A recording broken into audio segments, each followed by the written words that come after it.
Right. A very good evening, students. Hopefully, all of you did understand the meaning of barter system, also referred as direct system of exchange, or a method which is also referred as commodity for commodity exchange. I hope all of you did understand the meaning of barter. Easy to answer. Present, presently existing or not? Answer is absolutely nothing. You won't find any semblance of this system presently there. What we find is a money system. But in order to understand money system and its origin, we need to go into and look into the pitfalls or the limitations of the barter. What was the first one which we identified in the last video? It was about double coincidence of wants, which was lacking. Underline the word lack of double coincidence of wants, which means both the parties are absolutely requiring each other's good. If that happens, that is double coincidence. But practically speaking, it's a far cry. It just doesn't naturally happen that both of them require each other's good at the same time. That's why lack of double coincidence happens. Now, moving ahead, students, let's continue further. I've also included fifth individual in this, who is the producer of gold in our example in this case. Clear? So now let's move ahead and observe what happens in this one. Let's say, for example, A wants 1 unit of gold as such, and for that he will definitely approach E. And fortunately, because double coincidence is required, so E also requires vegetables, right? So vegetables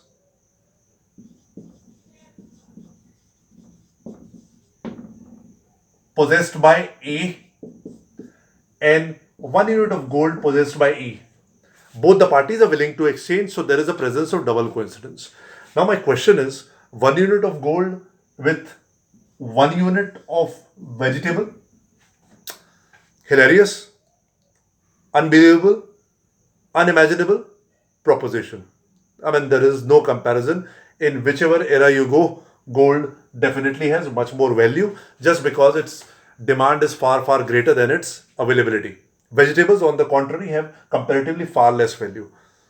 But then, how to understand, students, that how many units of vegetables needs to be given to E so that 1 unit of gold can be procured by A?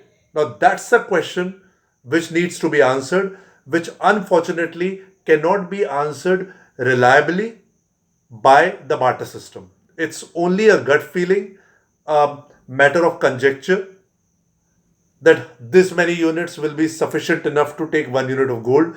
There is nothing which you call it as sure accounting involved that yes, this is the correct value which will make both the parties satisfied. I hope all of you are understanding it. Now, assuming that 1 unit of gold, assuming in the modern time 1 unit of gold is rupees 100, right? And 1 unit of vegetable is available for rupees 20. Now, if you know the money value of the same on this day, you can safely trade 5 units of vegetable with 1 unit of gold. Why? Because both of them will have common value, which is 100 rupees, that being for vegetable and this being for gold. But that's where the problem lies with barter.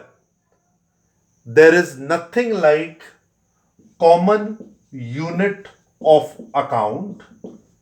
Common unit of account is basically represented through the currency of that particular economy.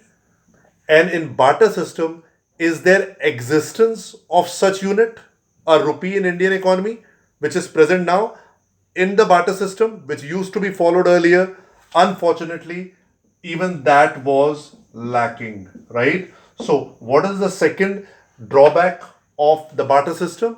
The lack of common unit of account, wherein both the parties can be safely trading each other's product for a value which is justified, rather than going into an unknown territory without knowing how many units of vegetables have to be given so that 1 unit of gold can be purchased by A from E.